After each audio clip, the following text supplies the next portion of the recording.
ভাই কি চলছে? শুভেন্দু অধিকারীর পিএকে খুন, প্রি প্ল্যান মার্ডার। মানে বুঝতে পারছো কতটা হিংস্র তৃণমূল নেতা যে শুভেন্দু অধিকারীর পিএকে গুলি করে খুন করে ৪ টে গুলি মেরেছে। এতই ভাই কিসের রাগ ছিল তোমাদের? হেরে গিয়েও এত অহংকার? বাহ! বেটা মানে জিদ সহ্য হয় না। আর দিদিকে দিদি, কেন আমি পদত্যাগ করব? আমি তো হারিয়ে হারানো হয়েছে। তো তাহলে বুদ্ধদেবকে যখন হারানো হয়েছিল, যখন উনি ইস্তফা দিয়ে চলে গেছিলেন, সেদিন এসব কিছুই বলেনি। সেও তো এরকম ক্যাচড়া ঝামেলা করতে পারত। কিন্তু না, তোমার মতন এতটা নিচে নামেনি।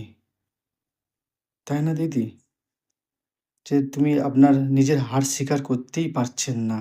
আপনার লোকেরা দেখুন জায়গায়, জায়গায় দাঙ্গা করে বেড়াচ্ছে, লোককে মেরে বেড়াচ্ছে। এসব কি? এগুলো বন্ধ হওয়া উচিত? না উচিত না? আপনিই বলুন।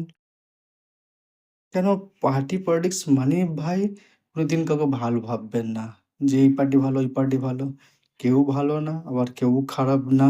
সবই সমান।